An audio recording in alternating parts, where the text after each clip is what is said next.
Hey guys, it's Jeff from Pressure Luck.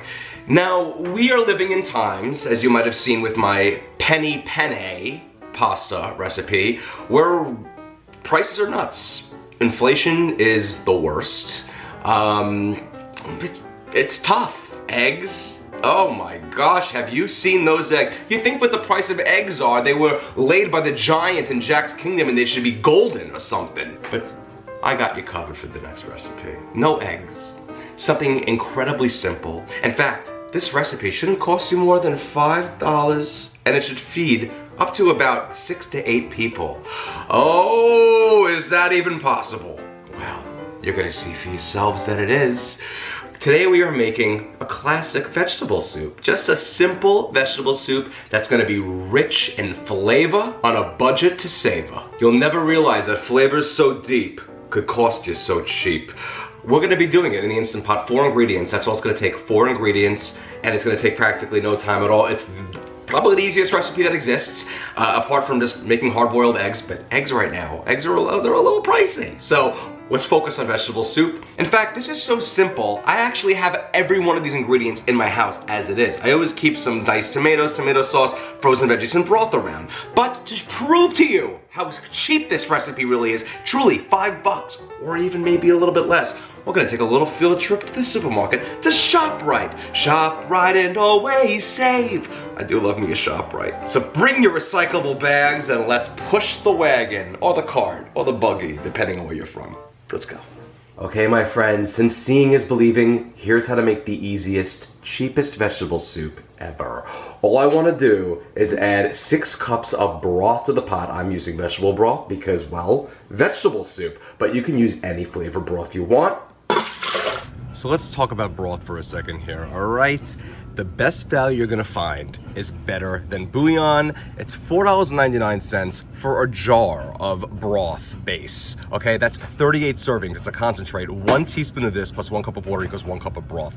Basically $4.99, right? Divided by 6 cups of broth in this situation is gonna come to about 80 cents, okay? So we only have 80 cents here technically of broth versus if you wanted to get, look at this, 32 ounces, that's 4 cups, that's a quart, and that is going to come to $3. I mean, there's no contest in which the better deal is here. Plus, this is gonna last in your fridge. Today is February of 2023. This expires in December of 2024. A 15-ounce can of tomato sauce from the Kirkland signature. You can also just use 2 8-ounce cans if that's all you can find. If you can't find a 15-ounce can, usually they're more prominently found in 8-ounce cans. It's okay if you have the extra ounce if you have 2 8-ounce cans versus a 15-ounce can. Using the Kirkland brand is a great value because you get a lot for less. But in the supermarket, if you're just gonna go there, look at this. Tomato sauce, a store brand. I'm in ShopRite, love ShopRite. 99 cents for 1 15-ounce can. Can't beat that. 1 can of diced tomatoes. Hey, look at this, a store brand, 99 cents for all these different variety of diced tomatoes. You have petite diced, you have regular diced, you have them with basil, garlic, and oregano. That could add even more flavor. It's up to you. 99 cents for a 14.5-ounce can, or look at that, 5 for $4. Stock up. That's a 14.5-ounce can. And because vegetable soup needs vegetables, we're going to add in between like a 16 to 30 ounce bag of frozen mixed vegetables, whatever kind you like the most. And I know that's a range in size, but it's completely up to you how much you want to add. And look at this. For my frozen vegetables, I just use these mixed vegetables. It doesn't matter if it says steam in bag or not. It really makes 0 difference here in this situation. It's a 12-ounce bag. I feel like every market has varied sizes. Again, you can go between 12 ounces to 2 pounds worth, really. That's 32 ounces. Up to you how much you want to put in there. 88 cents this is going to cost me right now. That's it. That's $1.76 for 2 bags. I'm going to grab 2 of these. And they're just going to be frozen from the bag. So let's recap and do some math here. For the frozen mixed vegetables, that just cost me $1.76. And then for each can of tomatoes, diced tomatoes and tomato sauce, $1 each. So far we're at $3.76. And then if I want to add in the broth there, which I just showed you the better than bouillon, using 6 cups of broth out of that $4.99 jar is going to come to 80 cents. That comes to $4.56 to make this soup, which is gonna feed up to 8 people. I mean, come on. And just for comparison, look at this. A 19-ounce can of vegetable soup is $4.39. That's almost equivalent to what we're gonna be spending to make a soup that's gonna be so much better, because you're gonna be making it yourself and feed way more people. This is like a fraction of the soup for practically the same price. Just make it yourself. Give it the old-fashioned stir. Make sure the tomato sauce, which by the way is obviously different than using pasta sauce when it's in the can, is combined well with the broth, the diced tomatoes, and the veggies. All right, and that's all we have to do before we pressure cook. Can you believe it? If you don't, well, I don't know what else is gonna make you believe it, because that's what we just did. Let's secure our lid, make sure that we're in the sealing position. I'll come down to my control panel and hit the pressure cook or manual button depending on your model, and I wanna go for 1 minute at high pressure, and that's it. Now it's gonna take a few minutes for this to come to pressure, probably about 15, because there's a lot of liquid in that pot. So just give it some patience. Literally, you could do anything you want right now. Do some cleanup of anything that you just did to prep this meal, even though there's really no cleanup to be done. There was barely anything that we had to do. Or you can just tend to the washing machine. You heard that in the background, whatever you want. Just take a break, and before you know it, soup's up. By the way, you don't even have to make this in an Instant Pot, obviously. You can totally just dump all these ingredients into a pot on the stove and just cook it that way. This is a very universal recipe. I'm just doing it in the Instant Pot, well, because to show you can do it in an Instant Pot, or really any method of cooking. I do believe also that cooking it in the Instant Pot will infuse more flavor into the soup due to the tomato product and all the broth mixing together under pressure. But, you know, it's fine. You could totally do this on the stove. Just heat it up as you would a soup. And now that we're done pressure cooking, we'll perform a quick release. And now that the pin dropped, we're going to take the lid off. And by the way, it's going to take a, ooh, look at that, it's foggy there. I had to put my little fan on. And there it is, all done. Vegetable soup. And look at this, gorgeous. And I added about a pound of the frozen vegetables, but like I said, you could add up to double that if you want. You could even add up to 2 pounds. However many you want is up to you. If you feel like you want more after you pressure cooked it, that's fine. All the flavor is now melded with all the tomato and the broth. You can add up to another pound now if you want. That's totally up to you. And as far as I'm concerned, this soup doesn't need any seasoning right now, but however, if you want to try it out, take a little sip, feel free to season it with whatever you have lying around, be it some seasoned salt, some like a Creole or Cajun or Louisiana seasoning will be great in there. You could use some hot sauce, whatever you want to do, but again, I don't think it needs anything. That's how I feel. All right, let's serve it up. And a little fun fact about me, I love serving soup in mugs. I love it.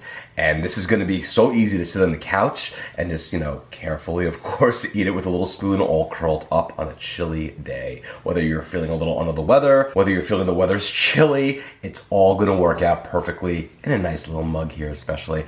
All right, I got my spoon and we're gonna try this out.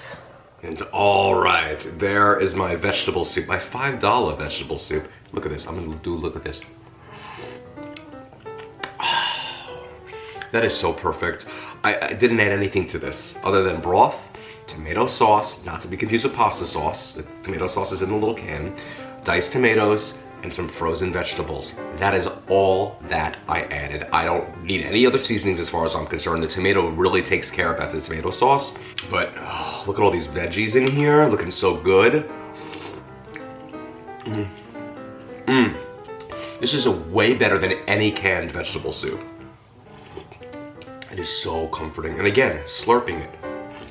I love it. So the thing about this soup that's so awesome right now, you can just eat it how it is and keep it in that $5 range, or you can add options at the very end. I do suggest, by the way, using about up to really 2 pounds of the frozen veggies. That's probably your best bet. Now, if you want to add some pasta to it, separately prepare some ditalini, which is those tiny little tubes, or even some ravioli that you can get, like, you know, either fresh or dried from the market, however you want, or frozen. It doesn't make a difference. Prepare it according to the package's instructions, and then just simply add it into each individual serving. But if you add the pasta to the soup, just know it will continue to absorb the soup around it. If you made my minestrone or minestrone soup, you would know that that could happen. So I would suggest, if you're going to add pasta, make sure you kind of eat it all in one sitting, or otherwise you're going to end up with a really interesting pasta dish eventually, because it'll absorb it all. It'll still be delicious, but just FYI on that. You could add some Parmesan cheese if you want at the end. Hot sauce, really whatever you want to do. But this is a wholesome, delicious soup.